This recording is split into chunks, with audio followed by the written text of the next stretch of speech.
Tom, stay with me for a second. We a few moments ago told our viewers that United Airlines was concerned about another.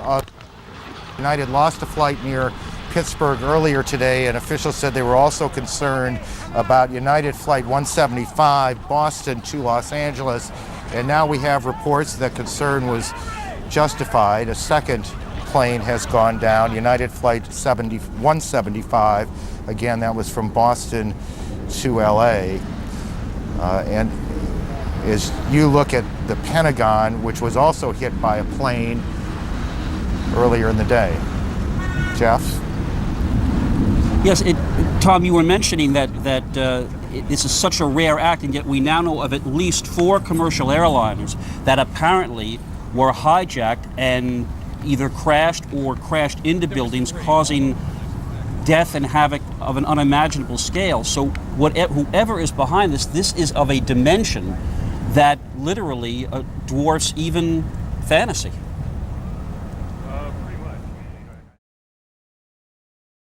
Have sorted this out. I think the first reaction is to, as Brett pointed out, is to make sure the president and the leadership is safe.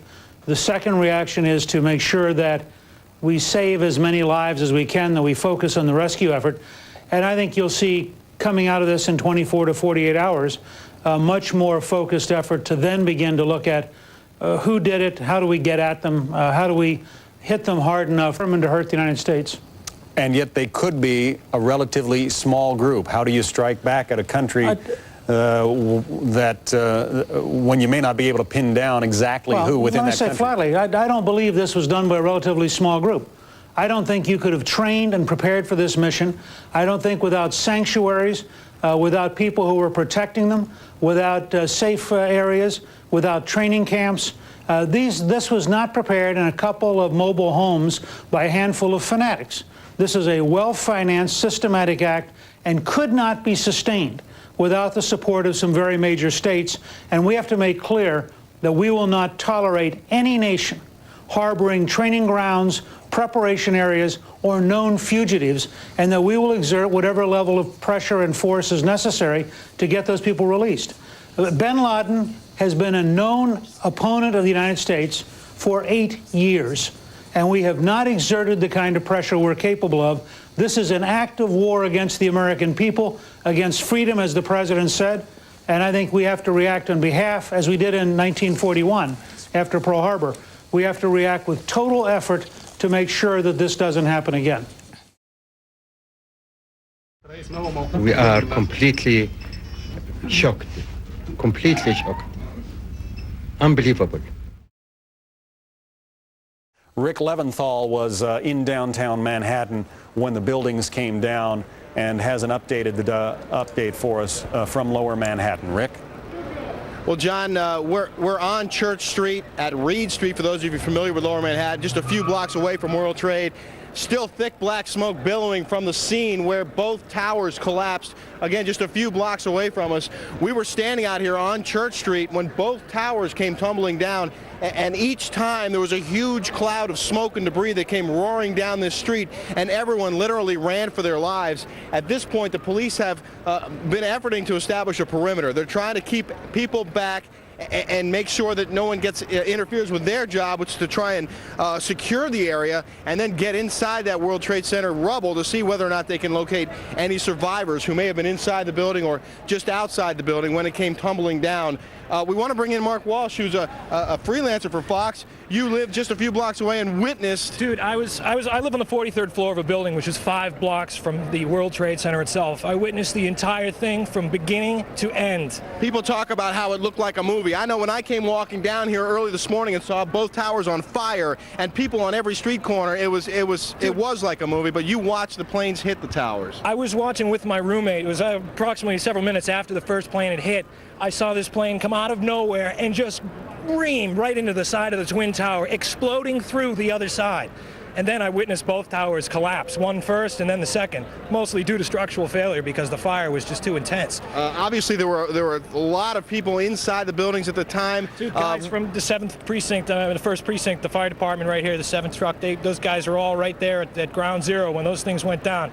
And God bless, I know there's a lot of guys there that were around there, and hopefully they made it out. What was happening around you, in the streets around you, as this was all going down? Absolute pandemonium. From my viewpoint up 43 floors, I could see people running like ants, just absolutely scurrying for their lives. Billows of smoke coming through the streets, just walking down the street, just pushing everybody back.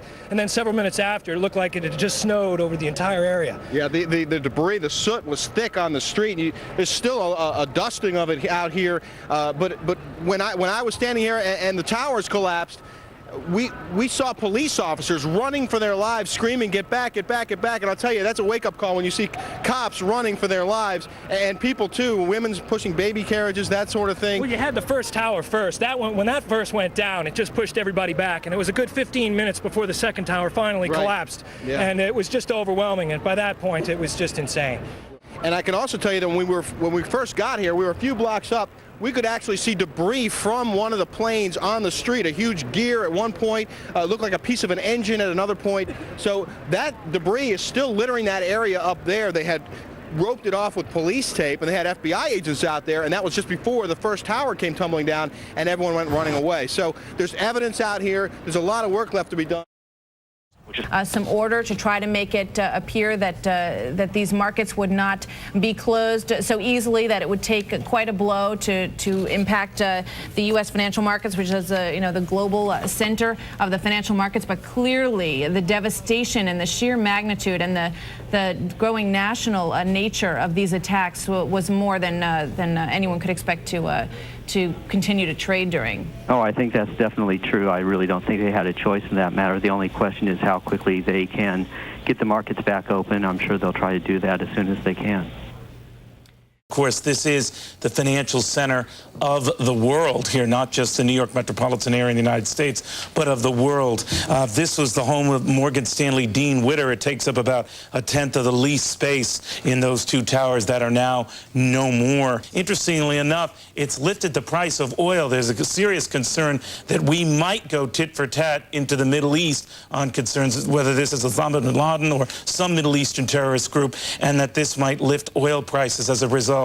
We should say that at last check, oil had shot up better than $6 a barrel, now to close to $32 a barrel. So the financial pain, besides the obvious physical pain, could be quite pronounced. And it's something we're watching very closely for you, because if the intent here was symbolic, that is going after a United Airlines plane and an American Airlines plane, then also attacking the financial mecca of the universe was just as symbolic and perhaps longer term more telling. Rick Leventhal was literally in the center of the storm. He joins us now out of downtown New York with the latest. Rick. Well, it's an eerie scene. It's almost eerily quiet now, except for an occasional ambulance flying by. And just a short time ago, we saw some doctors in scrubs heading on small vehicles towards the World Trade Center, which is still, or what's left of it, still smoking down the street here. The police have cordoned off the entire area surrounding it. The only vehicles passing through now are police cars, fire trucks, and ambulances, and construction vehicles like that. We just had a fleet of ambulances head into the scene. They were staged behind us here. They just went in, which suggests that perhaps they're getting closer to the base of the World Trade Center, where there might be many injured waiting to be rescued, in fact. You just go into automatic and you do what you're trained to do. It was amazing to me listening to the police radio traffic today, even as momentous disasters unfolded. During the Murrah building bombing, everybody jumped to conclusions early on about who was responsible for that. I think it's very premature. I think that we certainly know that based on what's gone on around the world, what's gone on in the Mideast, that we have been on that things have been very tense. I'm not aware at this point of any specific threats against New York City, but that's something that both the intelligence gathering organizations and the FBI will be looking at very closely in the days to come. One of the most experienced intelligence people I know, a man who was responsible for tracking down terrorists. We just come out of Tower 1. We're walking towards Broadway. They're saying, move along, move along, move along. I looked up as soon as we got across the street. I looked up. I saw the tower start to buckle. I just turned and ran, ducked down, put a jacket over my head. 3 or 4 of us huddled together, and it was just black everywhere. Were you covered? Were you hit with debris? No. Firemen who were helping one another, struggling up the street, covered in debris. There was a police officer who was being carried by 2 other police officers trying to get out of that area. So there was obviously a lot of collateral damage with the people around that area. I would say even not just at the base of it, but for them to have gotten to my point that quickly, they would have been injured probably 2.5 blocks away from where the towers fell. Don, thanks very much. Don't go away, because you've helped us appreciate at ground level what, as I said before, seems almost surrealistic when you look at it on television. In terms of people getting out of the trade towers, do you have any sense at all? Have you heard anything, even anecdotally, from the cops about how many people managed to get out of the building before they collapsed? No, absolutely not. Not that would have made any kind of difference, of course. Once those elevators shut down, as soon as I imagine the fire alarms go on and that kind of thing, it's de rigueur that the elevators are not to be used in that situation. If the elevators go all the way to the top, and that's where the extent of the damage was at the very top of these, there's probably no way that anyone on the lower floors was able to use elevators. So they were all going down the stairwells, and one can only hope that there was quick enough reaction that they did get clear away, that they did not stop at the base. Thank you, Don, very much. You know, somebody said, looking at the Pentagon this morning, that it reminded them of World War II. Clearly a person too young to remember World War II. But as you look at these scenes, you can feel absolutely clear that you're looking at the results of the United States at war with angry and vicious people.